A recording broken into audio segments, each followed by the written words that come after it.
Welcome to SJI online class. Subject Hindi language पाठ 2 वर्ण विचार। बच्चों, आपने हिंदी भाषा के अंतर्गत पाठ 2 वर्ण विचार में आपने व्यंजन के भेदों को पढ़ा। इसके साथ साथ व्यंजन के जो और अन्य भेद थे उनको भी पढ़ा। कौन कौन से थे? संयुक्ताक्षर, संयुक्त व्यंजन और द्वित्व व्यंजन।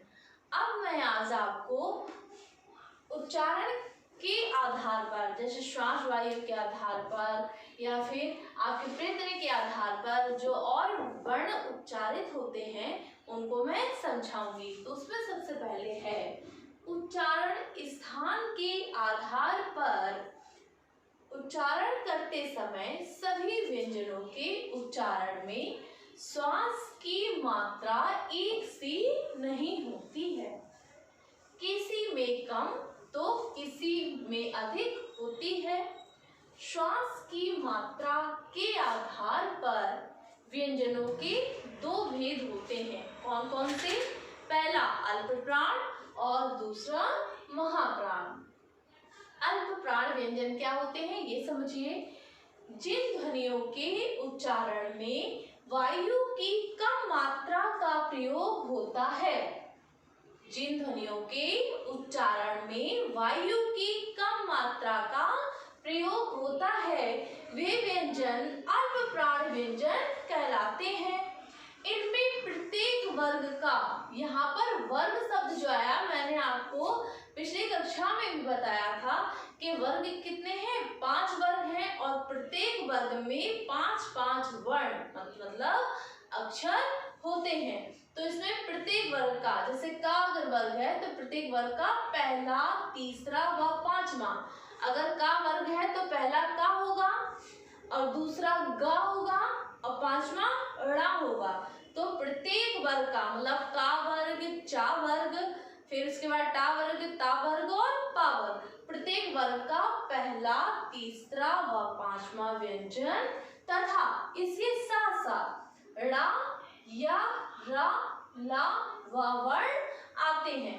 अर्थात जो अल्प प्राण व्यंजन है इसमें प्रत्येक वर्ग का पहला, तीसरा और पांचवा वर्ण तो आएगा ही, उसके साथ साथ आपको ड़ा या रा, ला व वर्ण भी आएंगे। तो ये क्या कहलाते हैं? अल्प प्राण व्यंजन कहलाते हैं। इसके बाद है दूसरा महाप्राण व्यंजन। जैसा कि अल्प से आपको यहाँ पर समझ में आ रहा होगा, अल्प मीन्स कम ध्वनि और महाप्राण मीन्स होती है ज्यादा ध्वनि। तो देखिए क्या है महाप्राण व्यंजन? जिन व्यंजनों के उच्चारण में श्वास वायु की मात्रा का अधिक प्रयोग होता है उन्हें महाप्राण व्यंजन कहते हैं। इसमें प्रत्येक वर्ग का दूसरा व चौथा व्यंजन, प्रत्येक वर्ग का अल्प प्राण में क्या था? पहला, तीसरा और पांचवा। और महाप्राण व्यंजन में क्या है कि इसमें प्रत्येक वर्ग का दूसरा व चौथा व्यंजन तथा ड़ा, शा, सा, शा, हा वर्ण आते हैं। तो महाप्राण व्यंजन में क्या आता है? प्रत्येक वर्ग का दूसरा व चौथा व्यंजन के साथ साथ ड़ा, सा, शा, हा वर्ण भी आते हैं। इसके बाद है प्रयत्न के आधार पर। जब हम वर्ण को बोलने का प्रयत्न करते हैं तो प्रयत्न के आधार पर क्या है? स्वर यंत्र में श्वास के कंपन के आधार पर व्यंजनों के दो भेद होते हैं। कौन कौन से होते हैं? पहला अघोष वर्ण और दूसरा सघोष वर्ण। अघोष वर्ण क्या है? जिन ध्वनियों के उच्चारण में स्वर यंत्रिका में किसी प्रकार का कंपन नहीं होता उन्हें अघोष वर्ण कहते हैं। इसमें प्रत्येक वर्ग का पहला तथा दूसरा व्यंजन और सा, शा, सा वर्ण आते हैं। कौन कौन से? अघोष वर्ण में प्रत्येक वर्ग का पहला तथा दूसरा व्यंजन और सा, शा, शा वर्ण आते हैं। इसके बाद है अघोष वर्ण के बाद सघोष वर्ण। सघोष वर्ण क्या है? जिन ध्वनियों के उच्चारण में स्वर तंत्रिका में कंपन होता है उन्हें सघोष वर्ण कहते हैं। इनमें प्रत्येक वर्ग का तीसरा, चौथा और पांचवा व्यंजन तथा ड़ा या रा, ला, वा वर्ण आते हैं और हा वर्ण भी इसी में आता है।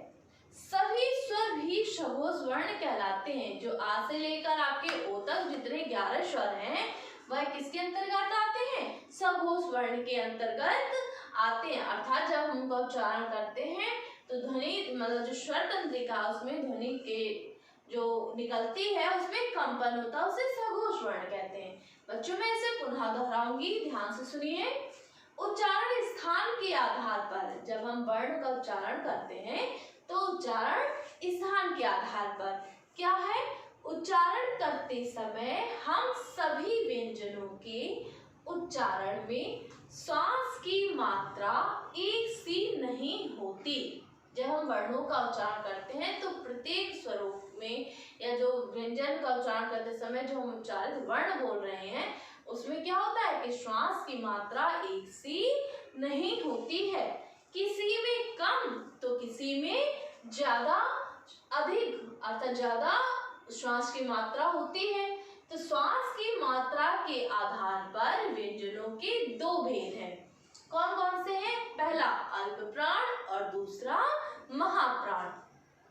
अल्प प्राण देखिए क्या है कि अल्प प्राण जिन ध्वनियों के उच्चारण में वायु की कम मात्रा, जब हम उच्चारित करते हैं उन वर्णों को बोलते हैं तो उन्हें बोलते समय कम मात्रा में वायु का प्रयोग होता है, वे अल्प प्राण व्यंजन कहलाते हैं।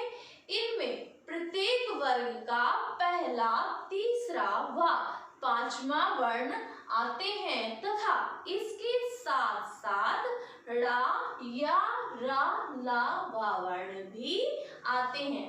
इसके साथ तो प्रत्येक वर्ग का पहला, तीसरा, पांचवा वर्ण आते हैं व्यंजन तथा इसके साथ साथ ला या रा, ला, वा वर्ण भी आते हैं। किसके अंतर्गत? अल्प प्राण के अंतर्गत। इसके बाद है महाप्राण व्यंजन। महाप्राण व्यंजन क्या है? जिन व्यंजनों के उच्चारण में श्वास वायु की मात्रा का अधिक प्रयोग होता है उन्हें महाप्राण व्यंजन कहते हैं। इनमें प्रत्येक वर्ग का दूसरा व चौथा, क्योंकि जो अल्प प्राण है उसमें क्या आ रहा? पहला, तीसरा और पांचवा। अब इसके बाद जो महाप्राण व्यंजन है इसमें कौन सा होगा? इसमें होगा आपका दूसरा व चौथा व्यंजन तथा इसके साथ साथ ड़ा, शा, सा, सा, हा वर्ण भी आते हैं। इसके अंतर्गत महाप्राण व्यंजन के अंतर्गत। इसके बाद है प्रयत्न के आधार पर। अब हम प्रयत्न के आधार पर जिन व्यंजन का उच्चारण करते हैं उन्हें देखिए। स्वर यंत्र में श्वास के कंपन के आधार पर व्यंजनों के दो भेद होते हैं। कौन कौन से हैं वो दो भेद? पहला अघोष वर्ण और दूसरा सघोष वर्ण। अघोष वर्ण क्या है? जिन ध्वनियों के उच्चारण में स्वर यंत्रिका में किसी प्रकार का कंपन नहीं होता उन्हें अघोष वर्ण कहते हैं।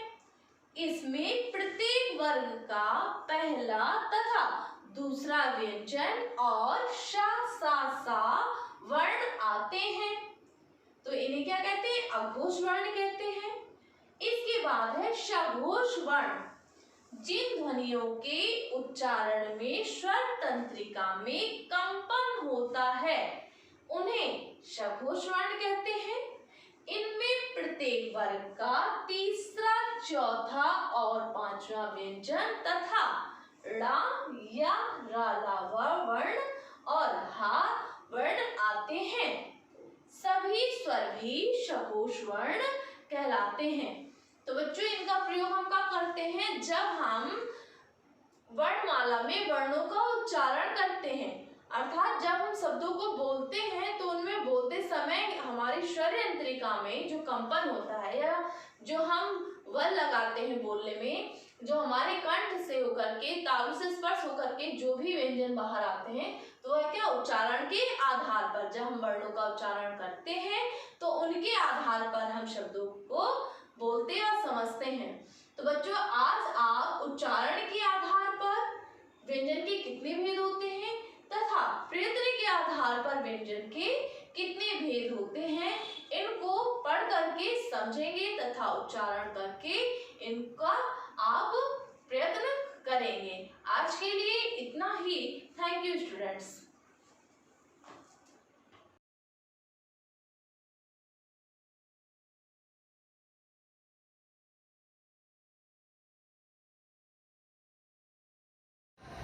Good morning, student.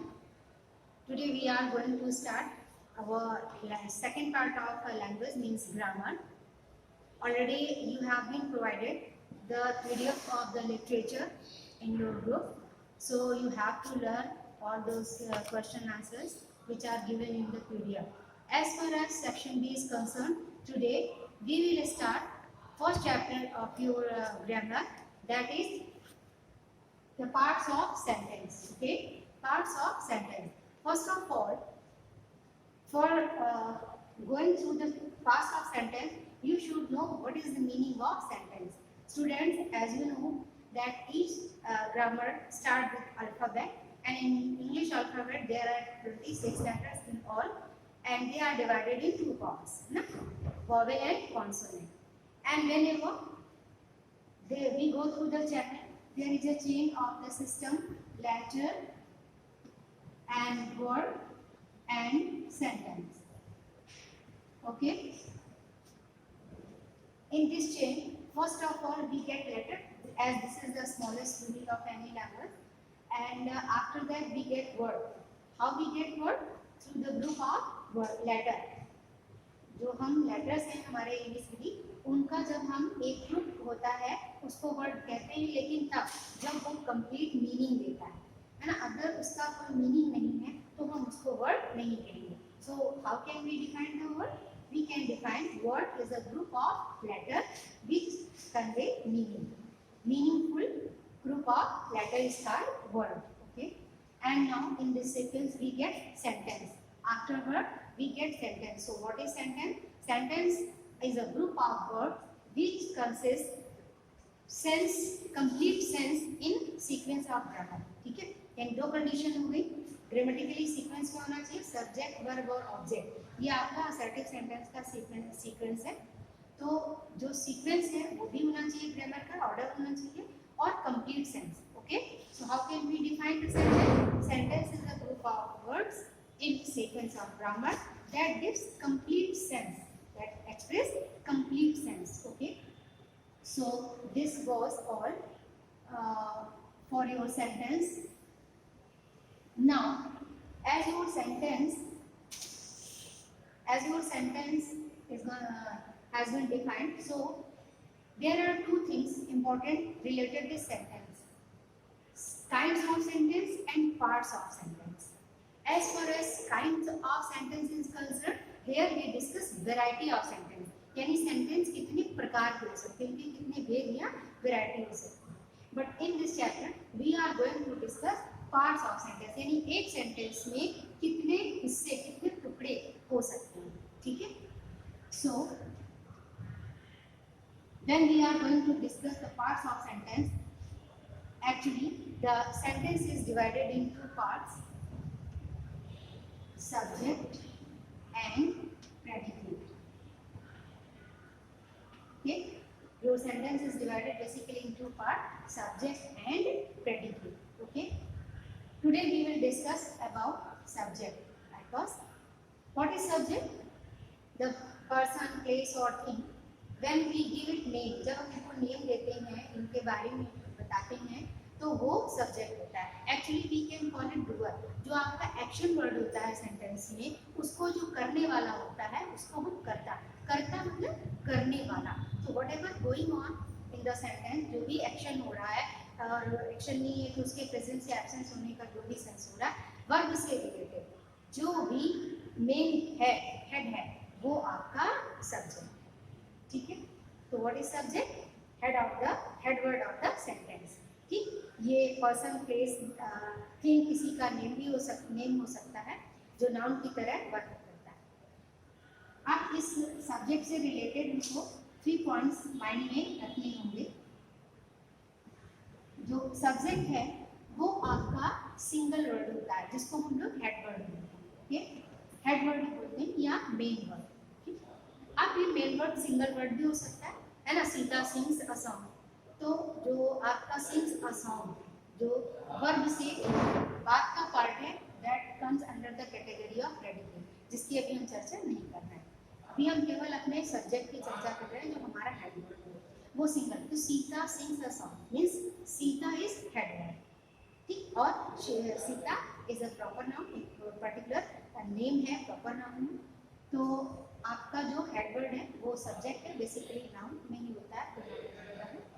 अब अगर ये डबल है, मतलब दो शब्द है, हेड वर्ड है और हेड वर्ड से रिलेटेड दो बातें और है, तो उसका जो दूसरा पार्ट होगा वो डिटरमाइनर या उसका क्वालिफायर होता है। ठीक है, डिटरमाइनर और क्वालिफायर क्या होते हैं? आर्टिकल्स ए एंड द और जितने भी आपके पॉजेसिव एडजेक्टिव होते हैं, यानी जो आपका हेड वर्ड है उससे रिलेटेड पहले जो भी, जैसे a girl is sitting in the class, a girl, अब गर्ल अकेले नहीं, हेड वर्ड गर्ल है, जब अकेले नहीं उसके साथ ए है, वो ए आपका क्या है? वो आपका डिटरमाइनर है। ठीक है, तो अब आपका जो हेड वर्ड है वो 3 पार्ट्स में भी आ सकता है, जैसे उसके संग 3 वर्ड्स होंगे, तो एक आपका डिटरमाइनर या क्वालिफायर हो सकता है और दूसरा वर्ड जो है वो उसका एडजेक्टिव होता है। ठीक है, जैसे a new girl is sitting in the class, तो अ आपका डिटरमाइनर और क्वालिफायर हो गया, न्यू उसका एडजेक्टिव हो गया, अब गर्ल हेड वर्ड, यानी हेड वर्ड सिंगल था, उसके बाद अपने क्वालिफायर या डिटरमाइनर के संग आया, उसके बाद वो डिटरमाइनर और एडजेक्टिव के साथ आया। ठीक है, तो और एक लास्ट कंडीशन होती है जब आपका हेड वर्ड डिटरमाइनर भी होगा, क्वालिफायर भी हो सकता है और एडजेक्टिव की जगह एडजेक्टिव फ्रेज हो, यानी हेड वर्ड के साथ आपका एडजेक्टिव फ्रेज हो। What is adjective phrase?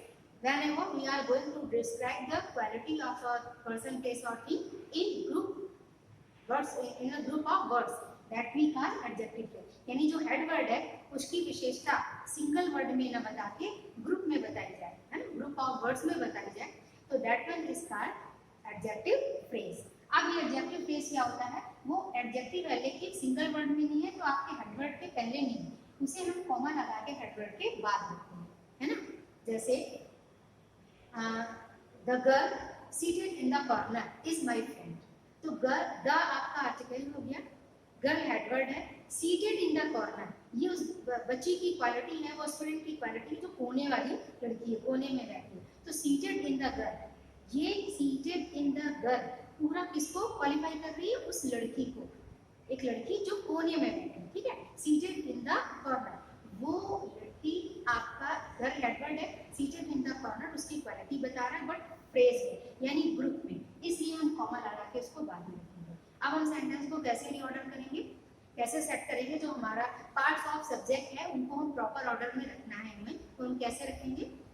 अगर seated in the corner is my friend, is my friend is part of predicate, केवल हम सब्जेक्ट की बात कर रहे हैं, तो आपका सब्जेक्ट ज्यादा से ज्यादा इतने पार्ट में आ सकता है। Okay student, today and now we will go through all these things with the examples as given in your book. As the disorder part is good, a boy, novel, and the part of subject is not putting in order. Predicate part is putting in order, that is obeys his elder, obeys main verb से start है, obeys his elder, that one is kept in proper order. Now you have to put your subject part in proper order, and that will be a noble and good boy, है ना, या a good and noble boy, दोनों adjective है, हम आगे रखेंगे headword के। ए आपका आर्टिकल हो गया, गुड एंड नोबल एडजेक्टिव हो गया, बॉय आपका हेडवर्ड है। ठीक है, तो आपका ये हो गया sequence, a good and noble boy obeys his older. Second example is boy the white dress in, आपका predicate part है, is a good cricket player. तो predicate part is already given in proper order, correct order. अब हम उसका subject part कैसे order में रखेंगे? The boy in white dress. The boy in white. अब देखिए the boy में द आपका आर्टिकल हो गया, boy आपका हेडवर्ड है, और in white dress कौन वाला लड़का? सफेद ड्रेस वाला, व्हाइट ड्रेस वाला. तो इन white dress that is adjective phrase, इसलिए वो बॉय के हेडवर्ड के बाद में रखा गया है. Okay, the boy, a boy in white dress is a good dancer. Okay, next one, sorry, is a good cricket player. Next one is the girl beautiful on the stage is a good dancer. Is a good dancer is predicate part that is kept in proper order. Now we have to put the subject part in sequence. So the sequence will be the beautiful girl on the stage. The beautiful girl on the stage is a good dancer. ठीक है, the article है beautiful, adjective है the beautiful girl, और on the stage वो उसका adjective phrase है. मतलब कौन वाली लड़की जो स्टेज पर ब्यूटीफुल गर्ल है, तो the beautiful girl on the stage, girl के बाद कॉमन लगा के on the stage is a good dancer. And next one is dolls those new in dress good can talk. Can talk is predicate part. इसको हम subject part को order में रखेंगे तो क्या हो जाएगा? Those dolls in good dress. Those dolls, वो गुड़ियाँ जो अच्छी पोशाक पहनी, those dolls in good dress can talk. And last one is guess the invited doll. Have arrived is predicate part, that is kept in proper order. And what will be the sequence of subject part? All the invited guests. All the invited. All is determiner. All the article invited guests. कौन से? Invited use an adjective. Invited, आमंत्रित किए गए मेहमान. Invited guests have arrived, पहुंच चुके हैं. So student, all these thing is related with subject and the part of subject. मतलब हमारा subject क्या होता है, उसमें कितने part है और उसको हम किस sequence में रखते हैं. That is enough for today. In our next video, we will discuss about the predicate part. Till that, have a nice day.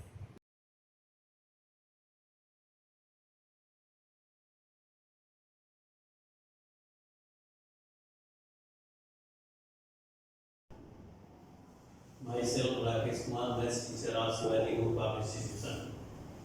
Math class में 10th क्लास हिंदी मीडियम के बच्चों का स्वागत है.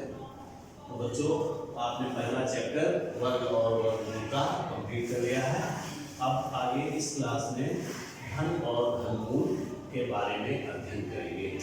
तो घन और घनमूल वर्ग और वर्गमूल से मिलता जुलता है. बस वर्ग और वर्गमूल में जब वर्गमूल निकालते थे तो हम प्राइम फैक्टर करने के बाद 2-2 के जोड़े बनाते थे. अब इसमें 3-3 के जोड़े बनाने होते हैं. यानी जैसे मान लो हम लिखें 27 का घनमूल निकालना है. 27 का घनमूल निकालना है. तो घनमूल निकालने के लिए पहले हम रूट लगाएंगे और इसमें 3 रूट करेंगे बाहर. वर्गमूल में कुछ भी नहीं लिखा जाता है, इसमें हम 3 लिखेंगे. तो इज इक्वल्स टू, इसको हम घातांकी रूप में अगर लिखते हैं तो हो जाएगा 27 के घात 1/3. फिर 27 को भी हम प्राइम फैक्टर करेंगे तो 3 गुना 3 यानी 3 × 3 × 3 होल पावर 1/3. फिर इसके बाद इक्वल, अब हम इस बेस को क्या कह सकते हैं? 3 के घात 3 होल घात 1/3. घात का घात में गुणा होता है. अब आपने एक्सपोनेंट में समझ लिया था. तो हो गया 3 के घात में 3 गुना 1/3. 3 से 3 कट गया बराबर 3 के घात 1 बराबर 3. यानी इससे हमको पता चल गया कि अगर हम 27 का घनमूल निकालते हैं तो 3 प्राप्त होता है. ये था घातांकी सिस्टम. अब अगर हम √3 ही लिखते हैं, अगर इसको हम गुणनखंड विधि से निकालना चाहते हैं तो हम पहले 27 के प्राइम फैक्टर करेंगे. तो 3 गुना 3 और अब हम इसमें 3 के जोड़े बनाते हैं. हर फैक्टर के तीन तीन के जोड़े बनाते हैं। अगर तीन तीन के जोड़े नहीं बनते हैं तो वो संख्या मूलधन नहीं होगी। और प्रत्येक जोड़े से एक बाहर निकाल देते हैं तो बराबर 3, यानी 27 का घनमूल निकालेंगे तो 3 आएगा। ये थी आपकी घातांकीय विधि और ये है आपकी गुणनखंड विधि। तो मोस्टली आपको गुणनखंड विधि का इस्तेमाल करना है। और सबसे पहले तो आपको इन संख्याओं का घन भी नोट करना है। तो घन के बारे में देखेंगे। घन और घनमूल है ना, जैसे मान लीजिए आप संख्याएं लिखते हैं 1 2 3 4 5 6, तो 1 का घन निकालेंगे। घन तो घात में 3 होगा। ऐसे ही 2 के घात 3, 3 के घात 3, 4 के घात 3 और डाट आप ऐसे आगे कम से कम 25 तक अपनी कॉपी में नोट कर लेंगे। जैसे हम इनको बता रहे हैं ऐसे ही हमको बता रहे हैं, आप 25 तक कर लेंगे। तो is equals to 1 3 times multiply करेंगे 1 into 1 into 1 इक्वल्स टू 1। तो 1 का घन करेंगे तो 1 गुणा 1 गुणा 1 बराबर 1, सबका गुणा कर देंगे तो दिया जाएगा। इसी प्रकार से 2 का घन करेंगे तो 2 गुणा 2, जितने घात होते हैं उतनी ही बार उसका गुणा कर दिया जाता है और सबका गुणा कर देंगे तो बराबर 8 हो गया। इसी प्रकार से 3 के घात 3, तो 3 गुणा 3 बराबर 3 9 27। 4 का करेंगे तो 4 गुणा 4 बराबर 4 चौको 16 चौको 64। इस प्रकार से तो आप 1 to 25 तक अपनी कॉपी में नोट कर लेंगे और 1 या 2 बार इनको रिवाइज भी कर लेंगे, जिससे आपको कुछ याद भी हो जाएंगे। अब आता है घनमूल। ये था घन, तो घन करना आपको आ गया।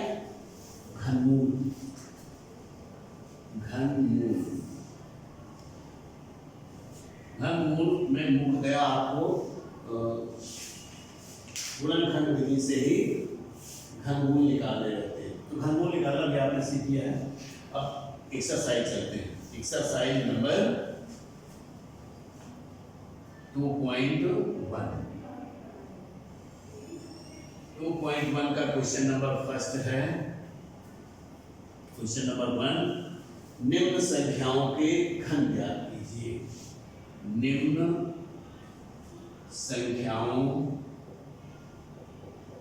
के घन ज्ञात कीजिए। घन ज्ञात करने के लिए अभी हमने आपको बता दिया कि घात 3 लिखते हैं और फिर आधार को 3 बार गुणा करते हैं। तो पहले पार्ट में है 7, दूसरे में है 10। पहला पार्ट हो गया 7 का घन ज्ञात करना है। 7 का घन यानी घात 3 करना है, होल घात 3 बराबर 7 को 3 बार गुणा करके लिख देना है। तो 7 सत्ते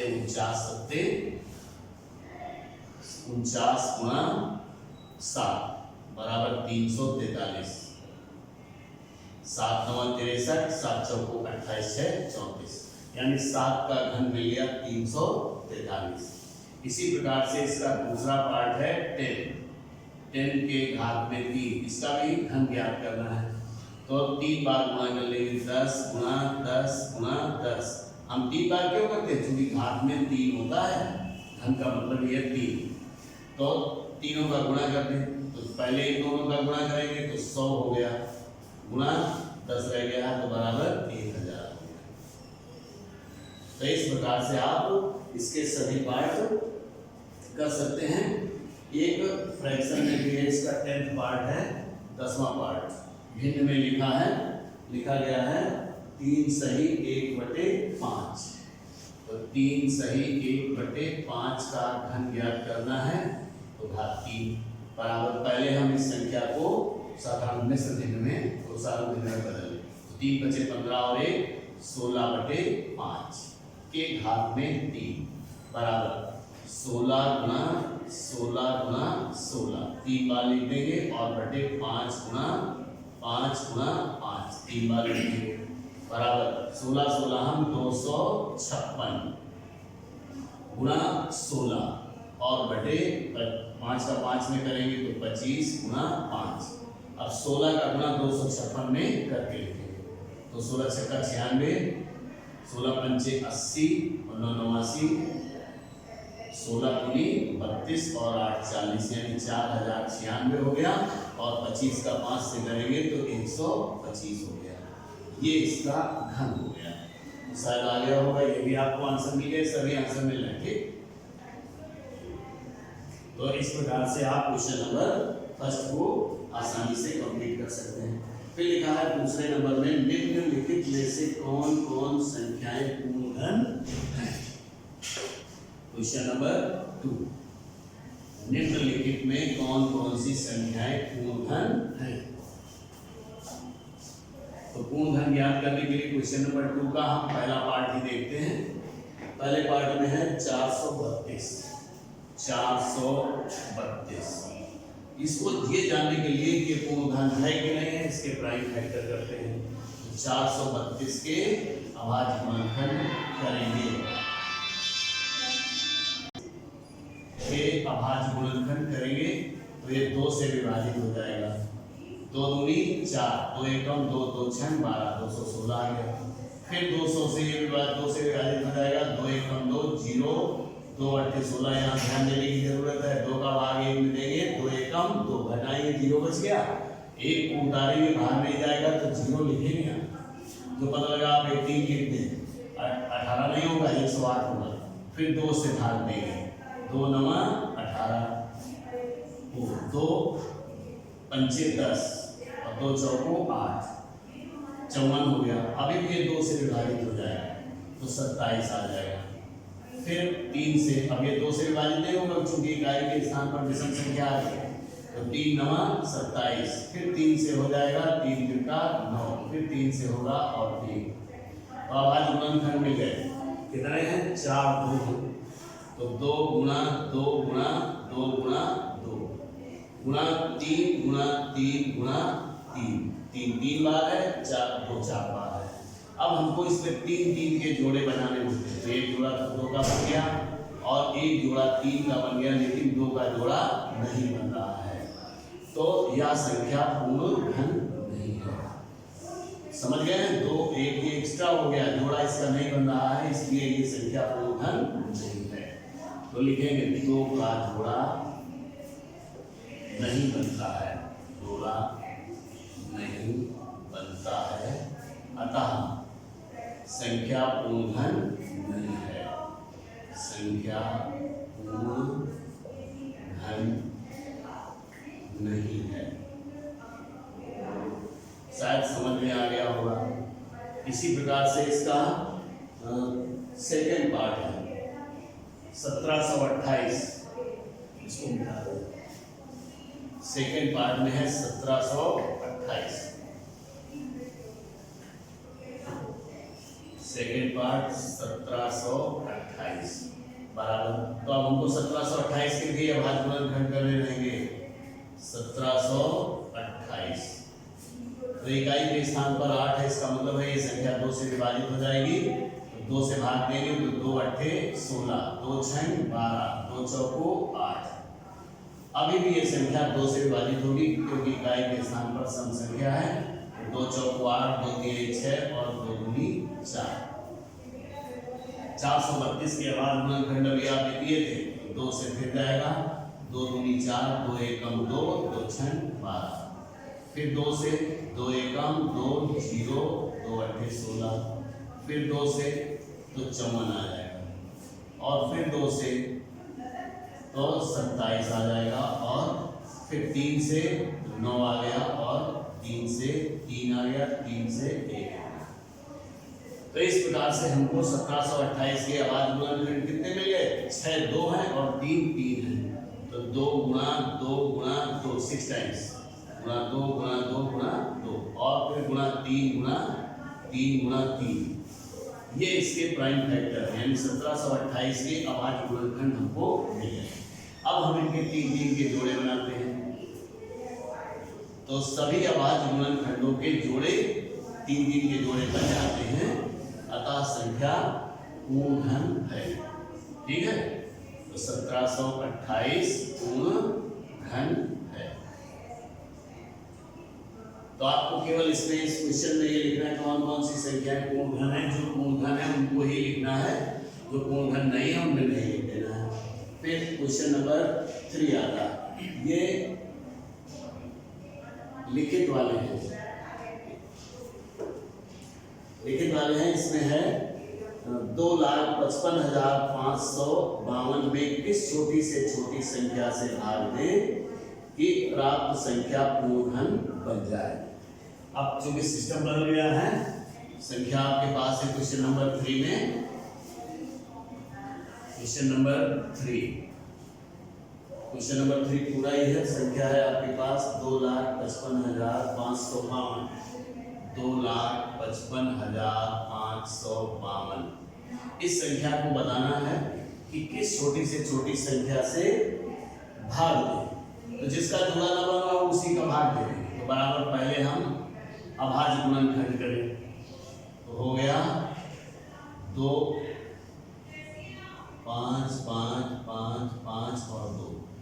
तो 2 से भाग चला जाएगा, 2 एकम 2, 2 दूनी 4, 2 सत्ते 14, 2 सत्ते 14, 2 सत्ते 14, 2 छह 12। अभी भी 2 से कटेगा, तो 2 छह 12, 2 दूनी 2 तिहाई 6 और 17 हो गया, 2 अट्ठे 16, 2 अट्ठे 16 और 2 अट्ठे 16। अभी भी 2 से विभाजित हो जाएगी। 2 तिहाई 6, 2 एकम 2, 2 नवा 18, 2 चौको 8, 2 चौको 8। फिर भी 2 से हो जाएगी। 2 एकम 2, 2 पंचे 10, 2 नवा 18, 2 सत्ते 14, 2 दूनी 4। अभी भी 2 से होगी, 2 सत्ते 14 और 2 नवा 18, 2 अट्ठे 16, 2 छह 12। अभी भी 2 से होगी। 2 तिहाई 6, 1 बच गया 19 हो गया, 2 नवा 18, फिर 2 नवा 18, 2 तिहाई 6। अब ये 2 से विभाजित नहीं होगी, अब 3 से होगी। तो 3 से 3 एकम 3, 3 त्रिका 9, 3 त्रिका 9, 3 एकम 3। अब ये संख्या 3 से विभाजित नहीं होगी, चूंकि 4 और 4 8 हो जाता है इनका टोटल। तो ये केवल 11 से ही विभाजित होगी।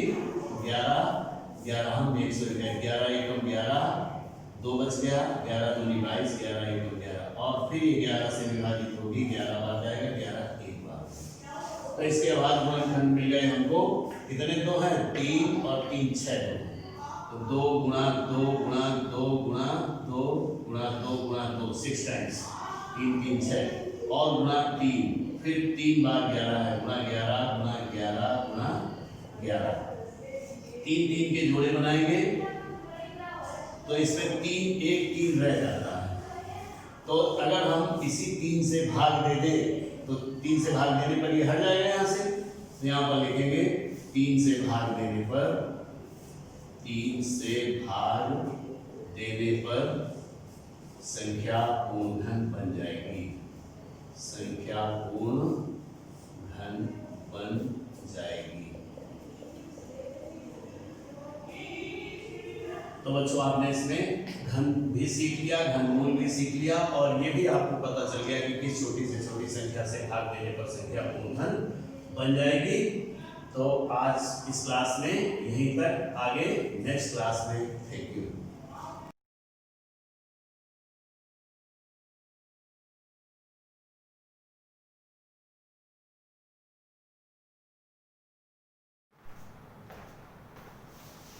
Very good morning students. बच्चों मैंने अपने प्रीवियस लेक्चर में आपको ज्योग्राफी पार्ट 2 भूमि मृदा तथा जल संसाधन चैप्टर का रिवीजन करवाई थी। आज मैं इसी रिवीजन को कंटिन्यू करती हूँ। आज मैं आपको दूसरा संसाधन को रिवाइज करवाने जा रही हूँ जिसका नाम है मृदा, यानी मृदा मिट्टी संसाधन। तो भूपृष्ठ की सबसे ऊपरी परत जो पौधों को उगने व बढ़ने के लिए जीवांश खनिजांश व नमी प्रदान करती है मृदा या मिट्टी कहलाती है। तो ये भूपृष्ठ की सबसे ऊपरी परत होती है जो पौधों को क्या करती है बच्चों, नमी प्रदान करती है, मिट्टी कहलाती है। भारत में, जैसे मैंने अपने प्रीवियस लेक्चर में आपको बताया था, भारत में 6 प्रकार की मिट्टियां पाई जाती हैं। जलोढ़ मिट्टी, काली मिट्टी, लाल व पीली मिट्टी, पर्वतीय मिट्टी, मरुस्थलीय मिट्टी और लेटराइट मिट्टी। और फिर इसके बाद मैंने आपको अपने प्रीवियस लेक्चर में बताया था कि भूमि कटाव क्या होता है। भूमि कटाव का मतलब होता है, कटाव का अर्थ है बच्चों उतार फेंकना।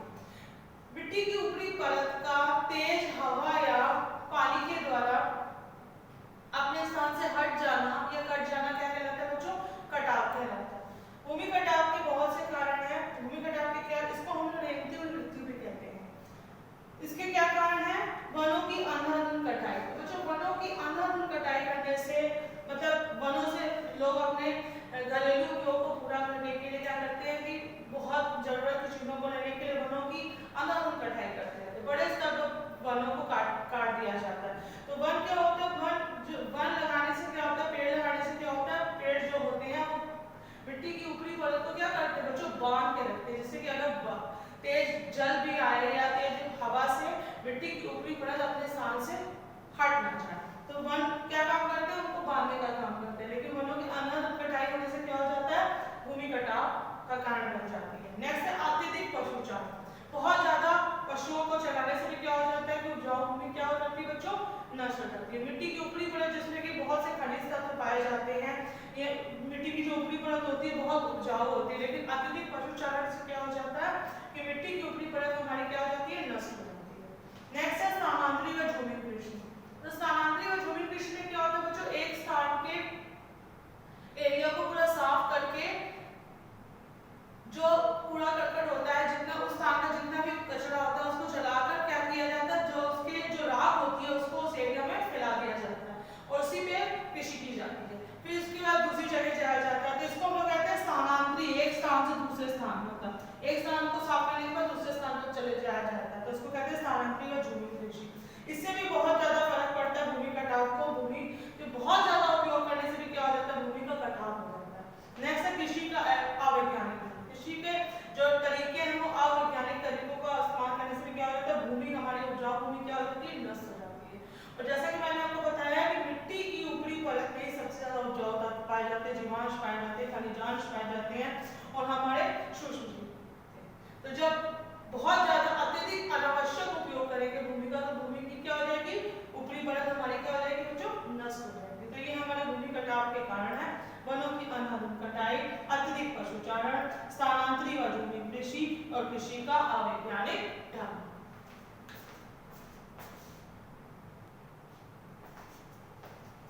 तो बच्चों अभी मैंने आप लोगों को बताया था कि भूमि कटाव के प्रकार क्या होते हैं बच्चों, जल द्वारा अपरदन, जल द्वारा मृदा अपरदन या भूमि कटाव के क्या प्रकार होते हैं। तो अपरदन किसके द्वारा होता है, जल द्वारा अपरदन उन क्षेत्रों में होता है जहां बच्चों वर्षा अधिक होती है और मिट्टी का ढाल क्या होता है, बहुत तीव्र होता है, तो वहां पे क्या होता है, जल द्वारा अपरदन होता है। तेज बहता हुआ जल अपने साथ मिट्टी की ऊपरी परत को बहाकर ले जाता है।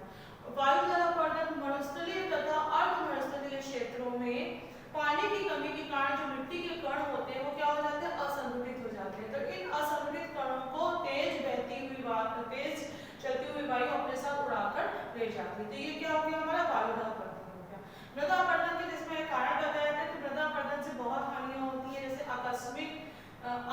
भीषण तथा आकस्मिक बाढ़ों का प्रकोप, सूखे की लंबी अवधि हो जाती है जिससे क्या हो जाता है, फसलों का नाश हो जाता है और नलकूपों, कुओं, ट्यूबवेलों का जलस्तर क्या हो जाता है, बहुत नीचे हो जाता है, जिससे क्या हो जाता है, सिंचाई में बहुत कठिनाई होती है। बालू के जमाव से क्या हो जाता है बच्चों, नदियों, नहरों और बंदरगाहों के मार्ग क्या हो जाते हैं, अवरुद्ध हो जाते हैं। तो नदी घाटियों में अपरदित पदार्थों के जमा होने से क्या हो जाता है, उनकी जल प्रवाह क्षमता जो होती है बहुत कम हो जाती है और जिससे क्या हो जाता है, बाढ़ की स्थिति आ जाती है और कृषि भूमि को ये हानि पहुंचाती है। उपजाऊ भूमि के नष्ट हो जाने से क्या हो जाता है बच्चों, और मिट्टी की ऊपरी परत क्या होती है, हमारी उपजाऊ होती है, लेकिन जो मिट्टी की ऊपरी परत है वो अपरदन के कारण क्या हो जा रही है, नष्ट हो जा रही है। तो मिट्टी की उपजाऊपन के नष्ट हो जाने से क्या हो जाता है, कृषि की उत्पादकता भी कम हो जाती है। तो ये सब हमारे क्या, मृदा अपरदन की हानियां। तो अब हम बात करते हैं कि हमको भूमि के कटाव को कैसे रोकना है, हमें भूमि को कैसे संरक्षित करना है। तो भूमि या मृदा संरक्षण का को हम किस प्रकार कर सकते हैं। तो हम बात करते हैं कि भूमि या मृदा संरक्षण का अर्थ है कि हम भूमि कटाव की मात्रा का पता लगाएं तथा उसकी उर्वरता के नए तरीकों को अपनाएं। मतलब हम ये पता लगाएं कि भूमि कटाव की मात्रा का पता लगाएं कि भूमि कटाव किस वजह से हो रहा है और उसकी उर्वरता के कई तरीकों को अपनाएं। तो सबसे पहला है कि मिट्टी की उर्वरता को बनाए रखना। तो मुझे मिट्टी की उर्वरता को कैसे बनाए रख सकते हैं, खाद व उर्वरकों को मिट्टी में मिलाकर हम मिट्टी की उर्वरता को बनाए रख सकते हैं। पेड़ पौधे लगाना, तो हम दूसरा उपाय क्या कर सकते हैं बच्चों, पशुओं दूसरा उपाय कर सकते हैं कि जल तथा वायु से होने वाले अपरदन को रोकने के लिए हम क्या कर सकते हैं, पेड़ पौधों को बड़ी मात्रा में लगा सकते हैं, क्योंकि पेड़ पौधे क्या करते हैं, मिट्टी के कणों को क्या करते हैं, बांध के रखते हैं। उसके बाद पशु के चरने पर नियंत्रण लगाना, तो पशुओं की अनियंत्रित चराई को रोकना चाहिए, पशुओं के लिए स्थान निश्चित कर देना चाहिए कि मतलब उपजाऊ भूमि पर पशुओं की अनियंत्रित चराई को रोकने से बचाना चाहिए। नेक्स्ट है जोतने की रूपरेखा तैयार करना, मतलब किस तरह से हमको जोतने का कार्य करना है तो उसकी रूपरेखा तैयार करनी चाहिए। और नेक्स्ट है छत बनाना,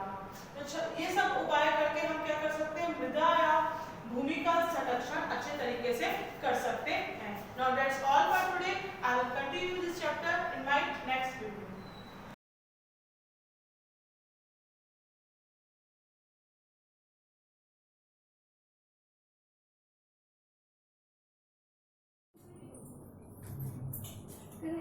Hello class, welcome to the group of institutions online classes. Class मैंने आपको चैप्टर 2 भारत के वायसराय मैंने भारत के वायसराय के बारे में पढ़ाया था। मैंने आपको कई भारत के वायसराय के बारे में पहले से ही डिस्कस कर चुकी हूँ। आज मैं आपको, इससे पहले मैंने आपको Lord Ripon, Lord Dufferin, Lord Lansdowne, Lord Elgin, Lord Curzon, मैंने कई लॉर्ड यानी वायसराय के बारे में आपको डिस्कस किया है। आज मैं आपको अगले मैंने चैप्टर्स के अगले वायसराय के बारे में पढ़ाऊंगी, जिसमें क्या है लॉर्ड मिंटो सेकंड। मैंने लॉर्ड मिंटो फर्स्ट के बारे में आप पढ़ चुके हैं। आज आप Lord Minto second. Lord Minto second का शासनकाल 1905 से 1910 तक था। मैंने इस प्रकार हम कह सकते हैं इसका शासनकाल जो था केवल 5 वर्ष के लिए था। 1909 का भारतीय परिषद अधिनियम पारित किया गया। मैंने इसके शासनकाल में 1909 में भारतीय परिषद अधिनियम पारित किया गया। माने भारतीय परिषद अधिनियम लॉर्ड मिंटो के समय में पारित हुआ। बंटवारे का विद्रोह माने बंटवारे का जो विद्रोह था, माने बंटवारे की जो मांग थी, माने बंटवारे का विद्रोह तथा स्वदेशी आंदोलन जो था वो लॉर्ड मिंटो के समय में हुआ। माने बंटवारे का जो विद्रोह था तथा स्वदेशी आंदोलन मतलब हम अपने देश में बनी हुई चीजों का ही प्रयोग करें।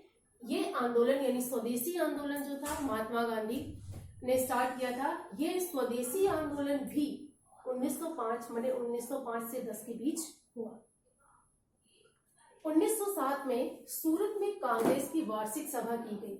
माने 1907 में कई चीजों यानी कई समस्याओं के समाधान को लेकर 1907 में सूरत में कांग्रेस की वार्षिक सभा की गई, जिसमें ये डिस्कस किया गया कि किस तरह से आगे का जो बंटवारे का विद्रोह था, स्वदेशी आंदोलन था, इन सब पर चर्चा करने के लिए कांग्रेस ने एक वार्षिक सभा बुलाई। 1908 में आगा खान के द्वारा मुस्लिम लीग की स्थापना की गई, क्योंकि बंटवारे का जो रीजन था वो क्या था, मुस्लिम और हिंदू में बंटवारे पाकिस्तान का बंटवारा। तो सबसे बड़ी जो चीज थी वो बंगाल का विभाजन का 1905 में हुआ। तो 1908 में आगा खान द्वारा मुस्लिम लीग की स्थापना की गई, जिससे मुस्लिम समुदाय जो था वो भी अपनी पूर्ण समृद्धि या पूर्ण ताकत में आ जाए। आगे हम बात करते हैं लॉर्ड हार्डिंज सेकंड का जो टाइम था वो 1910 से 1916 के बीच था। माने 1910 से 1916 के बीच लॉर्ड हार्डिंज का टाइम था। उस समय एनी बेसेंट ने होम रूल आंदोलन का उद्घोष किया। माने होम रूल की स्थापना एनी बेसेंट ने की थी, तथा ये आंदोलन का उद्घोष उन्होंने 1910 और 16 के बीच हुआ। 1911 में बंगाल प्रेसिडेंसी बंगाल को एक प्रेसिडेंसी के रूप में बनाया गया। अंग्रेजों ने 1911 में बंगाल को प्रेसिडेंस के रूप में बनाया। जैसे क्या था, बॉम्बे तथा मद्रास, जैसे बॉम्बे और मद्रास जो थे वह पहले से ही एक प्रेसिडेंसी के रूप में बने हुए थे। तो 1911 में बंगाल का विभाजन जो बंगाल के विभाजन की मांग थी उसे रद्द कर दिया गया, उसे मना कर दिया गया था। 1911 जैसे 1911 में बंगाल का जो विभाजन जिसकी मांग की गई थी उसे अंग्रेजों ने रद्द कर दिया। 1915 में मदन मोहन मालवीय द्वारा हिंदू महासभा की स्थापना की गई। 1915 मदन मोहन मालवीय ने हिंदू महासभा माने हिंदू महासभा की स्थापना की, जिसमें उन्होंने मेन माने प्रमुख हिंदुओं को बुलाकर एक महासभा का सम्मेलन माने महासभा का सद्बोध माने उद्घोष किया। किंग जॉर्ज फिफ्थ के द्वारा 1911 में दिल्ली में दरबार का आयोजन किया गया।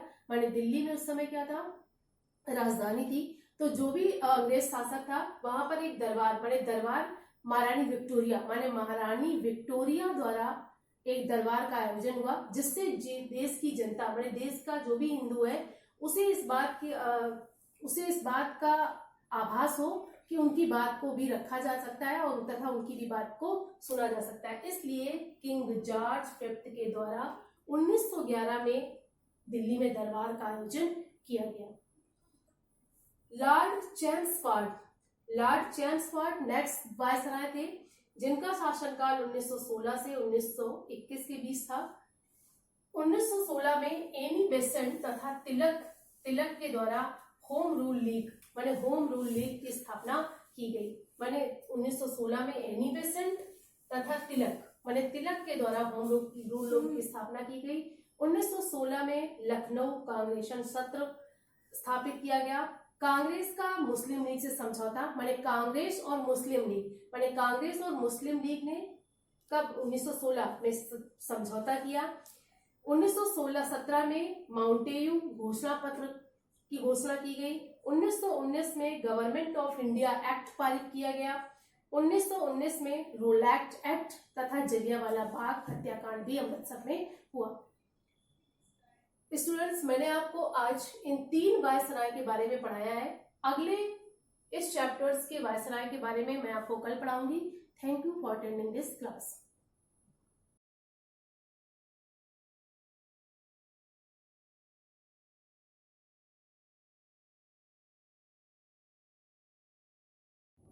सुस्वागतम। मैं रेणुलता पांडे, संस्कृत शिक्षिका, शिवाजी ग्रुप ऑफ इंस्टीट्यूशंस। बच्चों, आज मैं आपको चैप्टर 2 सिद्धि मंत्रा, इस चैप्टर की एक्सरसाइज करा रही हूँ। इसके पहले की एक्सरसाइज नंबर 1 to 4 तक आप कंप्लीट कर चुके हैं। इसके पहले भी आप सिद्धि मंत्रा पाठ की शब्दार्थ और अर्थ लिख चुके हैं। इसके बाद नंबर आता है एक्सरसाइज का। एक्सरसाइज में भी 4 एक्सरसाइज आपकी कंप्लीट हो चुकी है और ये एक्सरसाइज नंबर 5 है। देखिए, ये एक्सरसाइज पेज नंबर 11 पर है। नीचे लिखे शब्दों से संस्कृत में वाक्य गठन कीजिए। यानी ये जो शब्द लिखे हैं, प्रत्यागत, समाप्तम, उत्थाय, कठिनम, कृशम, इन शब्दों को लेकर के आपको वाक्य रचना करनी है, वाक्य निर्माण करना है। वाक्य का गठन करना है, यानी वाक्य बनाना है। तो पहला जो शब्द है प्रत्यागत्य। प्रत्यागत्य शब्द का अर्थ समझिए। प्रत्यागत्य मीन्स लौट कर। यहां पर ल्यप प्रत्यय है, प्रति प्लस आ प्लस गम प्लस ल्यप। इस तरह से ल्यप प्रत्यय इसमें लगा हुआ है। ल्यप जो है वो कर के अर्थ में आता है, इसलिए यहाँ पर प्रत्यागत्य शब्द का अर्थ होगा लौट कर। तो आपको सेंटेंस बनाना है जो उसमें ये प्रत्यागत्य शब्द यूज हो। तो ये सेंटेंस है, क्षेत्रात् प्रत्यागत्य सः भोजनम करोति। खेत से लौटकर वह भोजन करता है। क्लियर हो गया? आपको हिंदी में नहीं लिखना है, लिखना संस्कृत में ही है। बस समझ लीजिए उस वाक्य को। समाप्तम, इस शब्द का अर्थ तो आप जानते होंगे। तस्य धनम समाप्तम अभवत्, उसका धन समाप्त हो गया। उत्थाय, यहां भी ल्यप प्रत्यय है। उत प्लस स्था प्लस ल्यप, यानी उठ कर। सः प्रातः उत्थाय नारायणम स्मरति, वह प्रातः उठकर ईश्वर का ध्यान करता है। क्लियर है? कठिनम, कठिन से मतलब कठोर, ठीक है। कठिन, सदा कठिनम श्रमम कुर्यात्, हमेशा कठिन परिश्रम करना चाहिए या हमेशा कठोर परिश्रम करना चाहिए। कृषौ, खेती में, रामदासस्य कृषौ प्रभुतम अन्नम अभवत्, रामदास के खेतों में बहुत अन्न हुआ। तो इस तरह से बच्चों ये 5 सेंटेंसेस आपके ये कंप्लीट हो गए। पहला है क्षेत्रात् प्रत्यागत्य सा भोजनम करोति तस्य धनम समाप्तम अभवत् सा प्रातः उत्थाय नारायणम स्मरति सदा कठिनम श्रमं कुर्यात् रामदासस्य कृषौ प्रभुतम अन्नम अभवत्। ये मैंने सेंटेंस बनाए हैं। अगर आप अपने भाषा में अपने शब्दों में वाक्य बनाना चाहते हैं तो भी बना सकते हैं, बस शुद्ध होना चाहिए वाक्य, इस बात का ध्यान रखें। नेक्स्ट एक्सरसाइज है, निम्नलिखित शब्दों में विभक्ति और वचन लिखिए। ये शब्द दिए गए हैं, पशुभ्यां, वनात्, रोगेण, तेन, पशवः। इसमें विभक्ति और वचन बताना है। तो पशुभ्या शब्द जो है उकारांत है, ये है चतुर्थी बहुवचन। पशवे, पशुभ्यां, पशुभ्यां, चतुर्थी बहुवचन। इसी तरह वनात् शब्द जो है, वन नपुंसक लिंग में रूप चलेगा, फल की तरह। फल की पंचमी होती है फलात्, फलाभ्याम, फलेभ्यां। तो वैसे ही वनात्, वनाभ्याम, वनेभ्यां। इट मीन्स वनात् जो है वो पंचमी एक वचन है। रोगेण, ये भी फल की तरह रूप चलेगा। फलेन होता है तो यहाँ रोगेण है, फलेन तृतीया एक वचन है तो रोगेण भी तृतीया एक वचन होगा, ठीक है। तेन, तेन भी तृतीया एक वचन। तद शब्द का पुल्लिंग में जब रूप चलेगा तो तेन ताभ्याम तय। तो तेन शब्द जो है वो तृतीया एक वचन है। पशवः, पशु, पशु, पशवः, प्रथमा बहुवचन। तो पशवः शब्द जो है वो प्रथमा बहुवचन है। पशुभ्या चतुर्थी बहुवचन, वनात् पंचमी एक वचन, रोगेण तृतीया एक वचन, तेन तृतीया एक वचन, पशवा प्रथमा बहुवचन। कृषि कार्य सप्तमी एक वचन, जैसे फले। कृषि कार्य सप्तमी एक वचन होगा। क्षेत्रेषु, क्षेत्र शब्द भी नपुंसक लिंग में आएगा, जैसे फले, फलेयो, फलेषु। तो क्षेत्रे, क्षेत्रयो, क्षेत्रेषु, ये है सप्तमी बहुवचन। तो इस तरह से बच्चों ये आपका जो अभ्यास कार्य है वो कंप्लीट हो गया है। तो इसे आप अपनी बुक में पेंसिल से फिल करें। आगे की एक्सरसाइज में नेक्स्ट वीडियो में कराऊंगी। धन्यवाद। आपका दिन मंगलमय हो।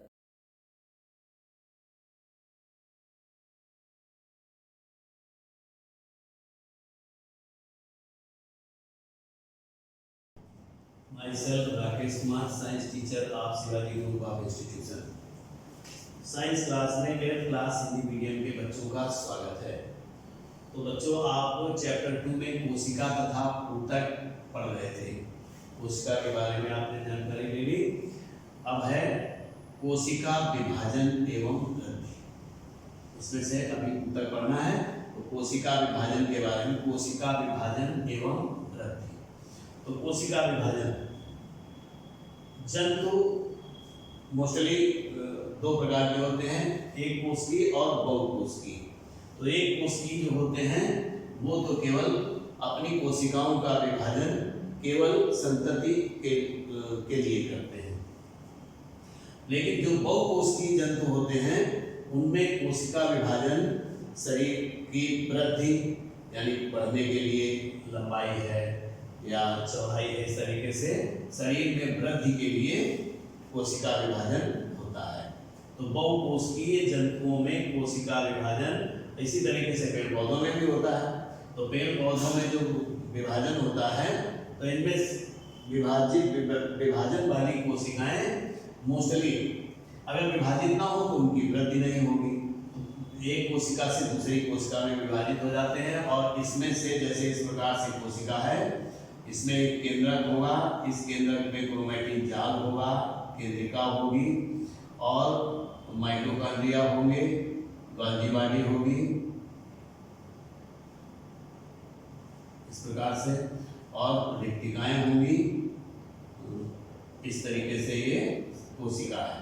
जब कोशिका विभाजन इसमें होना होता है, जब मैच्योर हो जाती है एक कोशिका, मैच्योर होने के बाद सबसे पहले इस कोशिका की केंद्रक कला, ये जो केंद्रक झिल्ली है, केंद्रक झिल्ली या केंद्रक कला, सबसे पहले ये टुकड़ों में बंट जाती है, यानी इस तरीके से हो जाएगी, ऐसे टूट जाएगी और ये क्रोमैटिन धागे जो होंगे वो स्पिंडल के आकार के इस प्रकार से हो जाएंगे ऐसे, और ये लगभग 3 जोड़ी हुई होते हैं ऐसे इस प्रकार से। और कोशिका द्रव्य भी 2 पार्ट में विभाजित हो जाता है, जैसे 2 माइटोकॉन्ड्रिया होंगी तो एक दूसरे में चली जाएगी और दूसरा दूसरे वाले में चली जाएगी। तो इस प्रकार से कोशिका का विभाजन होता है और कोशिका विभाजित होने पर शरीर की वृद्धि होती है। तो कोशिका विभाजन शरीर की वृद्धि के लिए बहुत ही आवश्यक है। अब आता है ऊतक। ऊतक किसे कहते हैं? तो ऊतक होता है समान प्रकार की, यानी एक ही प्रकार की कोशिकाओं से मिलकर ऊतक का निर्माण होता है। समान प्रकार की कोशिकाओं, समान प्रकार की कई कोशिकाओं से मिलकर ऊतक बनते हैं, ऊतक का निर्माण होता है,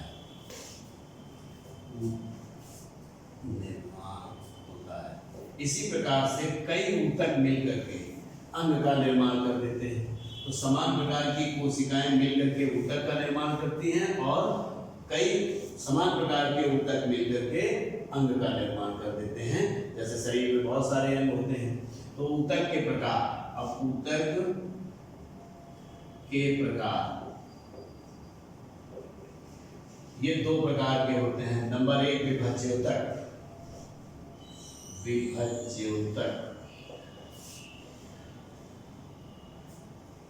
और नंबर 2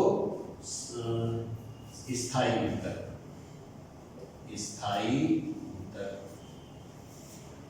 विभज्य ऊतक जो होते हैं ये वनस्पतियों में मोस्टली जड़ में और तने में पाए जाते हैं, क्योंकि तने में भी चौड़ाई बढ़ती है और जड़ों में भी वृद्धि होती है।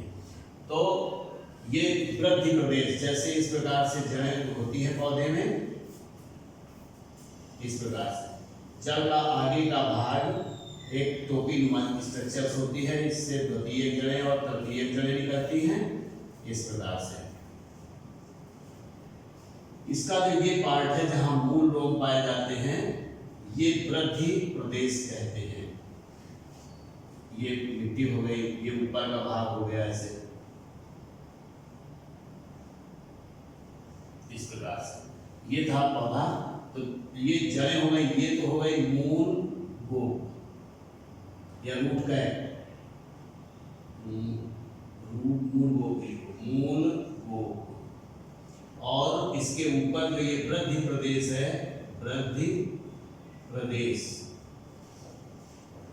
यहाँ पर, और इस स्टेम में यानी तने के इस पार्ट में भी विभज्य ऊतक पाए जाते हैं। विभज्य ऊतक का काम है कि बहुत ही संख्या में विभाजन करके ऊतक अपने आप को विभाजित करके और पौधे की वृद्धि में या मोटाई में सहायक होते हैं। तो इससे जड़ों का विकास भी होता है और तने का भी विकास होता है।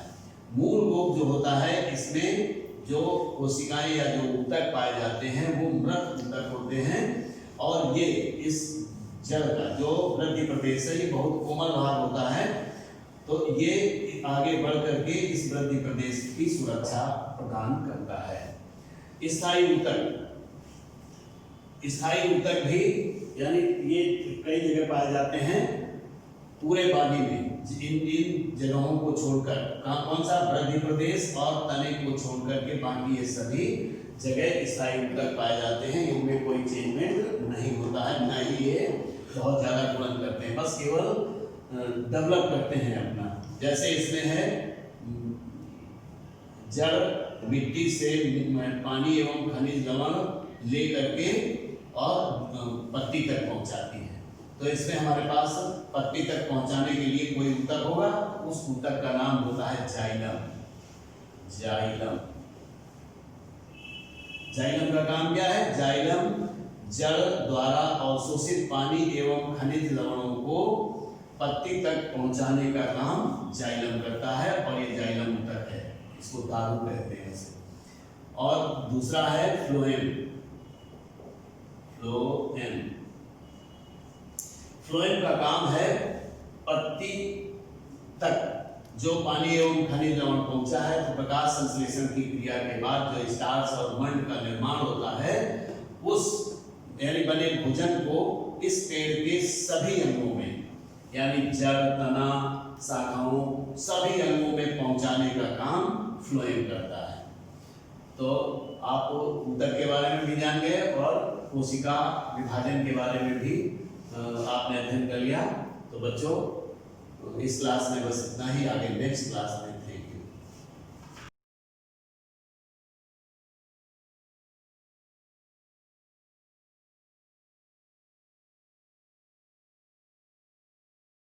Good morning students. बच्चों, ये क्लास 8H में कंप्यूटर सब्जेक्ट की क्लास है। आपका chapter number 2 structure of computer. पिछली क्लास में हम लोगों ने कंप्यूटर की डेफिनेशन और ब्लॉक डायग्राम में इनपुट डिवाइसेस क्या होते हैं, आउटपुट डिवाइसेस क्या है और सीपीयू क्या है, ये पढ़ा था। आज हम लोग इनपुट डिवाइसेस में सबसे पहले हम लोग इनपुट डिवाइसेस के बारे में पढ़ेंगे, कौन कौन से एग्जाम्पल्स हैं इनपुट डिवाइसेस के। तो सबसे पहले हमारा है इनपुट डिवाइसेस में जो सबसे प्रचलित है, फेमस है, वो है आपका कीबोर्ड। कीबोर्ड क्या होता है? कीबोर्ड एक टाइपराइटर के समान ही होता है। जैसे हम लोग सिंपल टाइपराइटर में टाइपिंग करते हैं, वैसे ही आपका कीबोर्ड भी होता है। कीबोर्ड के द्वारा कि सबसे पहला पॉइंट तो यही है कि एक इनपुट डिवाइस है जो कि टाइपराइटर के समान होता है, और कीबोर्ड के द्वारा हम लोग क्या करते हैं कि कोई भी आप लोग को जो भी डेटा एंटर करना होता है कंप्यूटर में, वो कीबोर्ड के द्वारा हम लोग एंटर करते हैं।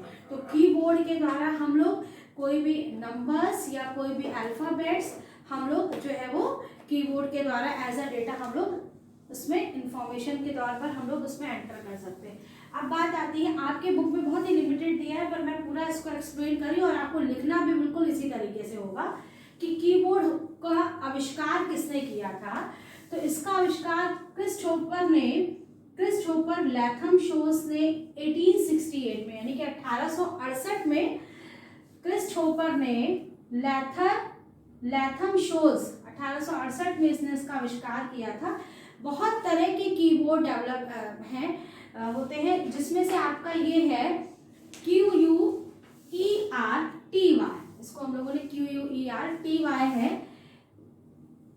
ठीक है। ये एक कीबोर्ड है जो सबसे ज्यादा फेमस है। जनरली जो हम लोग यूज करते हैं वो है QUERTY, कैपिटल लेटर में इसका लिखा जाता है नाम। कीबोर्ड जो है वो आपका हम लोग यूज करते हैं। इसमें आपकी निम्नलिखित कीज होती हैं। जनरली आपकी जो कीबोर्ड में या तो 101 की होती है या 107 की होती हैं। और अब हमारा जो विंडोज की चूंकि अब कीज होने लगी है, विंडोज का एक ही सिंबल बन के आता है कीबोर्ड में, आपने देखा होगा ऐसे करके ये बना रहता है। तो ये जो विंडोज की कहलाती है। तो इसलिए अब जितने भी आपके लेटेस्ट आ रहे हैं वो कीबोर्ड आपके 107 कीज के होते हैं, उसमें 107 कीज होती हैं। कुछ जो होती है वो कीज जो है वो वायर्ड होती हैं और कुछ वायरलेस होती है। वायर्ड की का मतलब ऐसे जिनमें कि आपका वायर होता है जो कि सीपीयू से कनेक्ट होता है, ठीक है। वायरलेस में अब आपके वायरलेस कीबोर्ड भी आने लगे, तो वायरलेस कीबोर्ड जो है जिनमें आपका वायर नहीं होता है। अब हम लोग एक बार अब जो है वो कीबोर्ड के स्ट्रक्चर के बारे में जरूर पढ़ लेंगे कि आपका यहाँ पे मैं एक रफली कीबोर्ड आपको बना के यहाँ पे दिखा दे रही हूँ कि यहाँ पे किस तरह की इसमें कीज होती हैं। आपके कीबोर्ड में सारा, इसको हम लोग कुंजी पटल भी कहते हैं, इस तरह से यहाँ पे कीज आपकी इसमें ये बनी रहती हैं, ठीक है।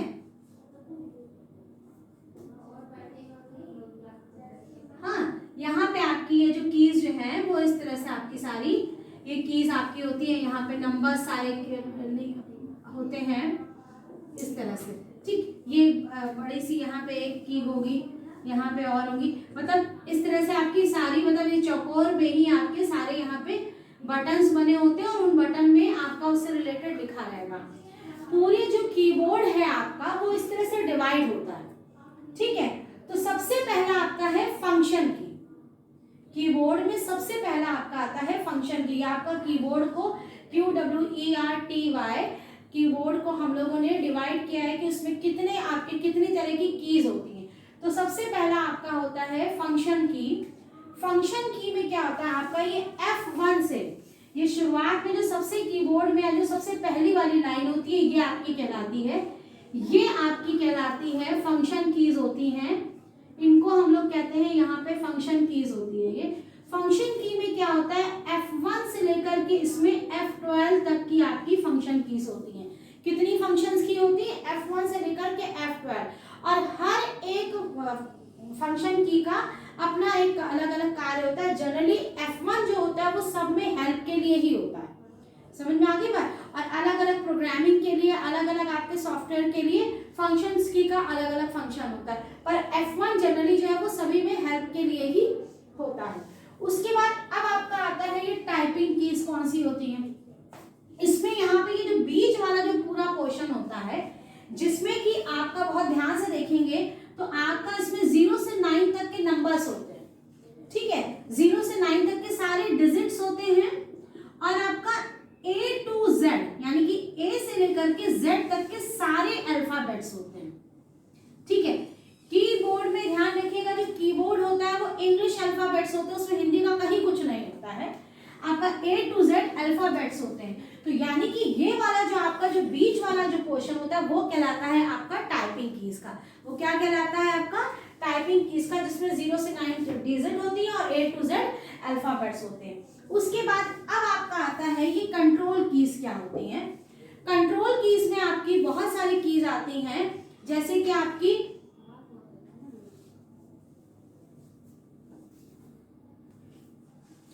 तो कंट्रोल कीज क्या होती हैं आपकी। कंट्रोल कीज जैसे कि आपकी इस तरह से कंट्रोल कीज होंगे, मैं उनके नाम आपको लिख दे रही हूँ। सपोज जैसे आपकी CTR ALT यहाँ पे बनी होती है, ALT होती है, शिफ्ट की होती है, ESC की है, ठीक है। तो ये जो है वो आपकी कंट्रोल कीज कहलाती। कंट्रोल कीज क्या होती है, कंट्रोल की अकेले वर्क नहीं करेगी, इसके साथ कोई ना कोई एक एडिशनल की होगी और उसके साथ ये जो है वो अपने अपने काम वर्क करती हैं। उसके बाद आता है आपका ये नेविगेशन की। 3 कीज हो गई। अब आपका आता है नेविगेशन की। नेविगेशन का मतलब ये होता है कि नेविगेशन का मतलब जैसे सपोज जैसे मान लीजिए आपको पूरे पेज में, आपने एक पेज की टाइपिंग करी, आपने 4 पेज करी, तो पेज अप डाउन करना है आपको, या कर्सर मूवमेंट जो है लेफ्ट और राइट मूवमेंट करना है, तो ये जो है आपका ये एरो बने हैं 4, ये आपका नेविगेशन के लिए होता है। यहीं पे आपका इस तरह की कीज होती है, पेज अप, ऐसे ही पेज डाउन के लिए भी की होती है। तो ये पेज अप और पेज डाउन की भी यहीं पे होती है, और आपके ये 4 एरो कीज होते हैं जो कि आपके उस पेज में कर्सर को ऊपर नीचे मूव कराने के लिए, ऐसे ही आपकी ये है। तो ये आपका होता है नेविगेशन के लिए। उसके बाद फिर नेक्स्ट आता है इंडिकेटर लाइट। क्या होता है आपका, जब हम लोग कंप्यूटर ऑन करते हैं इसमें 3 आपके इंडिकेटर लाइट्स होती हैं, जो कि आपका ये राइट साइड में, कीबोर्ड के राइट साइड में 3 इंडिकेटर के लिए लाइट्स होती हैं।